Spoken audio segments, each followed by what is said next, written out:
आप देख रहे हैं कोर्ट न्यूज़ बुलेटिन। सूत्रों के मुताबिक सरून पुलिस ने एटीएम में कार्ड स्वैप कर ठगी करने वाले बहुत बड़े गिरोह का भंडाफोड़ किया है। पुलिस का कहना है कि सरून थाना इलाके के अलावा जयपुर, सीकर, अलवर और अजमेर जिलों के दूसरे थाना इलाकों में भी ये गिरोह सक्रिय था। सूत्रों के मुताबिक ठगी की दर्जनों वारदातों का खुलासा हो चुका है। अभी इससे पूछताछ जारी है और उम्मीद है कि कई और वारदातें निकलकर सामने आ सकती हैं।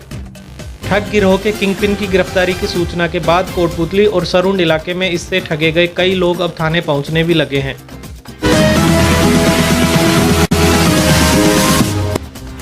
कोटपुतली के कुंज विहार में रहने वाली विवाहिता शिवानी स्वामी का आज पोस्टमार्टम किया गया। महिला की मौत पर ससुराल और पीहर पक्ष एक दूसरे पर आरोप प्रत्यारोप लगा रहे हैं। पीहर पक्ष का कहना है कि शादी के बाद पिछले 6 साल में शिवानी के साथ अक्सर ही दहेज की मांग पर मारपीट की जाती थी।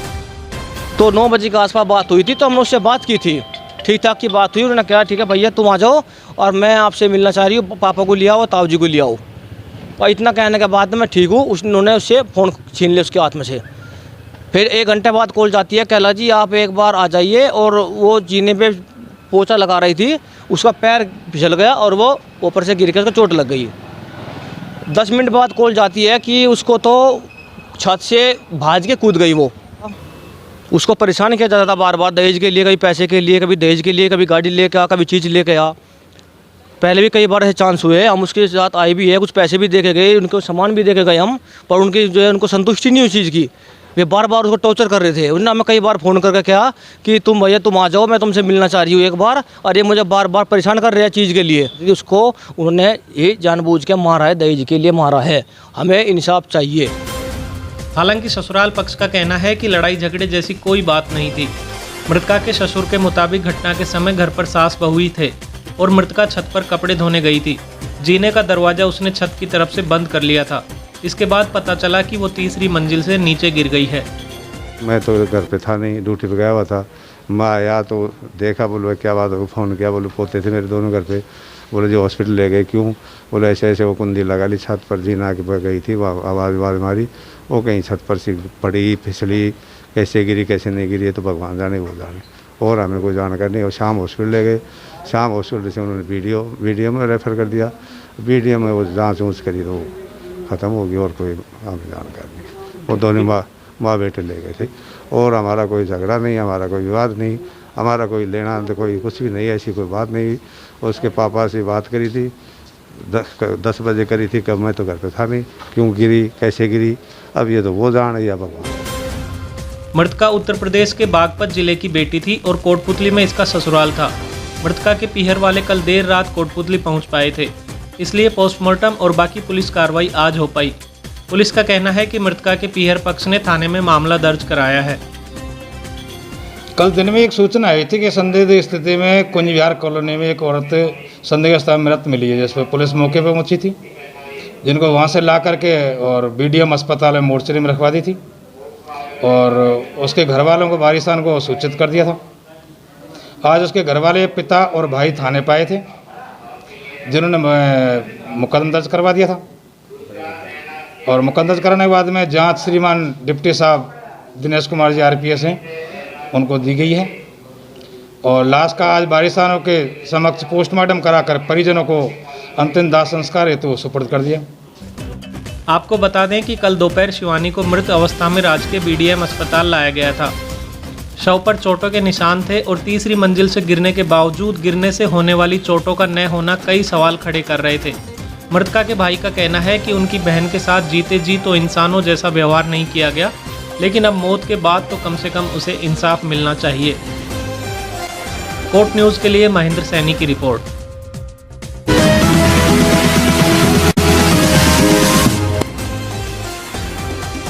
कल देर रात पूतली कट पर हुए हादसे में 2 लोगों की मौत हो गई। चश्मदीदों के मुताबिक पूतली कट पर खड़े इन 2 लोगों को जयपुर की तरफ से आ रहे ट्रेलर ने कुचल दिया। पुलिस में दर्ज रिपोर्ट के मुताबिक कृष्ण कुमार गुर्जर और रतनलाल सैन साइड में खड़े होकर बातचीत कर रहे थे।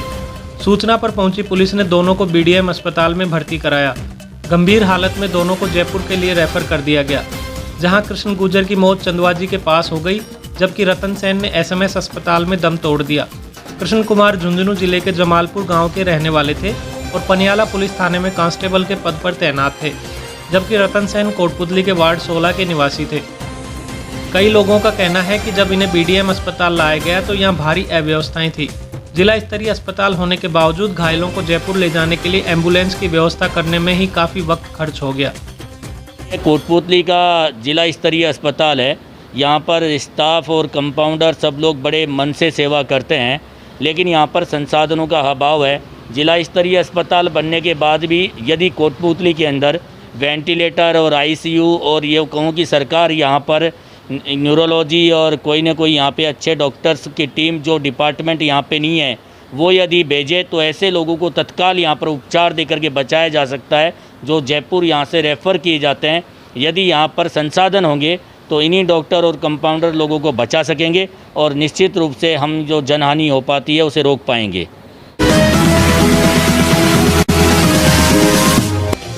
मनोहरपुर थाना इलाके में दौसा हाईवे पर खड़े ट्रक में आज अचानक आग लग गई। आग लगने से ट्रक का केबिन जलकर खाक हो गया। पुलिस के मुताबिक ट्रक का ड्राइवर इसे खड़ा करके अपने मालिक को हिसाब देने चला गया था। इस दौरान खलासी ट्रक के अंदर ही सो रहा था। अचानक लगी आग में खलासी ने केबिन से कूदकर अपनी जान बचाई। केबिन के साथ ही आग ट्रक के नीचे टायरों तक पहुंच गई थी। आग की वजह से हाईवे पर थोड़ी देर के लिए जाम भी लग गया। सूचना पर शाहपुरा से पहुंची दमकल ने आग को काबू किया।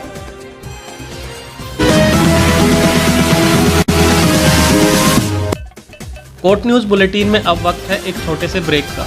ब्रेक के बाद आपको दिखाएंगे सरकारी कर्मचारी अब क्यों चुकाएंगे गेहूं का पैसा।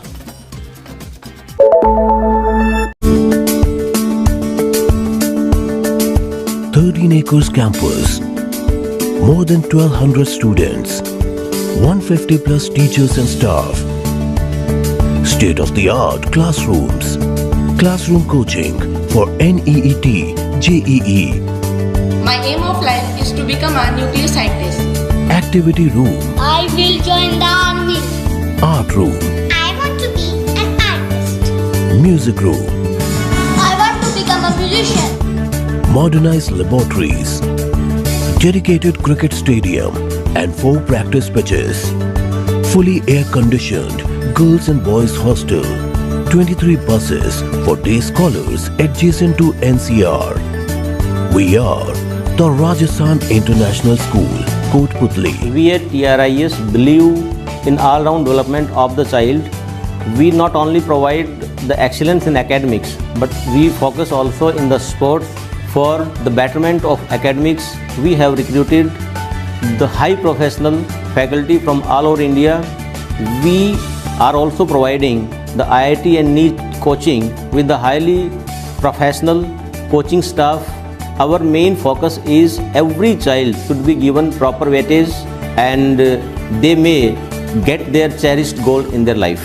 The Rajasthan International School, Kotputli. Online admissions are open. Please visit www.therajasthanschool.edu.in.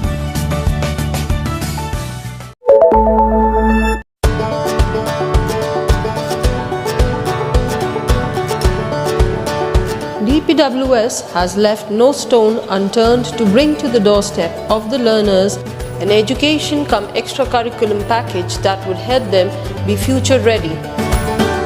DPWS provides world-class sports facilities like half Olympic-sized swimming pool, state-of-the-art badminton and basketball courts, skating rink. The school has GPRS-fitted buses.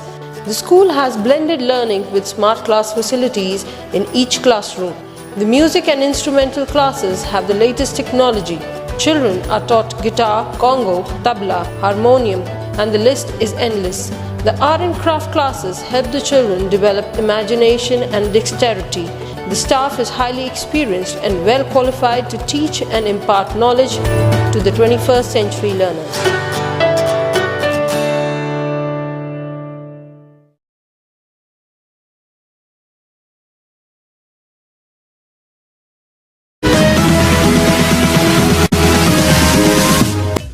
Break के बाद एक बार फिर आपका स्वागत है। उन सरकारी कर्मचारियों के लिए बुरी खबर है जिन्होंने जबरन अपने परिवार का नाम खाद्य सुरक्षा योजना में सम्मिलित करवा रखा है। योजना में नाम होने की वजह से ये लोग सार्वजनिक वितरण प्रणाली का गेहूं इस्तेमाल करते हैं। अब राज्य सरकार ने ऐसे लोगों से अब तक लिए गए गेहूं की रिकवरी के आदेश दिए हैं। इन लोगों से लिए गए गेहूं की वसूली 27 रुपये प्रति किलो के हिसाब से की जाएगी। कोटपुतली उपखंड अधिकारी ने इस संबंध में अधिशासी अधिकारी, विकास अधिकारी और पटवारियों को निर्देश जारी किए हैं।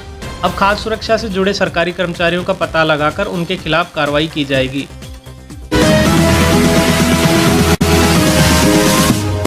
कोटपुतली नगरपालिका की पुरानी इमारत में आज जरूरतमंदों को करीब 100 राशन किटें बांटी गई। हालांकि यहां राशन के लिए भारी भीड़ इकट्ठा हो गई। कई ऐसे लोग भी पहुंच गए जिनके नाम लिस्ट में नहीं थे। बंजारा बस्ती के लोगों ने आरोप लगाया कि चहेतों का राशन दिया जा रहा है और वास्तविक जरूरतमंदों को दरकिनार किया जा रहा है। राशन वितरण में सोशल डिस्टेंसिंग की पालना भी नहीं हो पा रही थी। जरा सी जगह में करीब 30-40 लोगों को इकट्ठा कर लिया गया था। कोर्ट न्यूज़ ने खुद लोगों से फासला बनाकर खड़ा होने की अपील की। नगरपालिका ने यहां वितरण का जिम्मा भी सफाई कर्मियों को ही दे रखा था। सर, मेरा नाम रिंकू वाल्मीकि है। नगरपालिका से मेरे को यहाँ राशन किट बांटने के लिए लगाया गया है और मैं अपनी सफाई के पद पे था, जो आज मुझे यहाँ राशन किट बांटने के लिए लगाया है। और यहाँ मेरे को 100 किट दी गई है। 100 किट बांटनी थे मुझे आज, लगभग 45 मैंने बांट दिए। और ये जितने भी वार्ड के हैं, अदर भी हैं, बंजारा हैं, लोहार हैं, उनको सबको किट बांटी। जिसका नाम लिस्ट में नहीं है उनकी लिस्ट नहीं बना रहे हैं। कोविड-19 संक्रमण और लॉकडाउन के चलते निजी शिक्षण संस्थाओं को भी खासी परेशानी का सामना करना पड़ रहा है। इस संबंध में कोटपुतली निजी शिक्षण संस्थान संघ ने राज्य मंत्री राजेंद्र यादव को ज्ञापन सौंपा है। 10 सूत्रीय ज्ञापन में आरटीई का बकाया भुगतान 30 मई से पहले करवाने, स्कूल बसों की 6 महीने की ब्याज राशि और किस्तें माफ़ कराने, मान्यता के नियमों को शिथिल करने जैसी कई मांगें रखी गई हैं। खड़प के रिटायर्ड वरिष्ठ अध्यापक मनोहर लाल ने मुख्यमंत्री सहायता कोष में 11,000 रुपये की राशि भेंट की है। राशि का चेक आज मोटर गैराज राज्य मंत्री और कोटपुतली विधायक राजेंद्र सिंह यादव को सौंपा गया। बढ़ती गर्मी में बेजुबान पक्षियों के लिए बीजेपी ने परिंदा लगाओ अभियान शुरू किया है। अभियान में हर कार्यकर्ता बूथ स्तर पर न सिर्फ परिंदे लगाएंगे बल्कि उनमें रोजाना पानी भरने का जिम्मा भी उठाएंगे। अभियान के तहत आज शुक्लाबास, बेरीबांध, मोलाहेड़ा, खेड़की वीरभान, बनार, पंडितपुरा और कई दूसरे गांवों में परिंदे लगाए गए। बीजेपी नेता मुकेश गोयल की पहल पर चल रहे रक्तमणि कार्यक्रम में आज 5 युवकों ने रक्तदान किया। कोरोना महामारी के दौरान ब्लड बैंक में खून की कमी के मद्देनजर इन दिनों ज़्यादा से ज़्यादा लोगों से रक्तदान करवाया जा रहा है। रक्तदान के समय आज बद्री कुमाऊं, जयपाल चौधरी और कई अन्य गण्यमान्य लोग भी उपस्थित थे। लॉकडाउन के दौरान दूरदर्शन पर दिखाए जा रहे रामायण और महाभारत जैसे धारावाहिकों से आज के बच्चे भी खासे प्रभावित हो रहे हैं। कोटपुतली के बड़ाबास निवासी 2 भाई सहस्रांशु और हर्षवर्धन सैनी ने खुद को राम और लक्ष्मण के किरदारों में ढाल लिया है।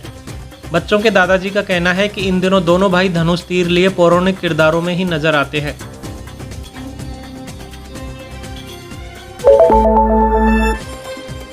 मॉडिफाइड लॉकडाउन में पुलिस के साथ एनसीसी के कैडेट्स भी लंबी लंबी ड्यूटी दे रहे हैं। कोटपुतली चौराहे पर ऐसे ही एक कैडेट आदित्य का आज जन्मदिन था। जन्मदिन की जानकारी मिलने पर स्वच्छता सेवा दल ने आदित्य को मिठाई खिलाकर शुभकामनाएं दी। आप हमें फेसबुक पर देख रहे हैं तो प्लीज़ इस वीडियो को लाइक करें और अगर यूट्यूब पर देख रहे हैं तो कोट न्यूज़ चैनल को सब्सक्राइब करके बगल वाली घंटी जरूर दबा दें। कोट न्यूज़ बुलेटिन में आज इतना ही। नमस्कार।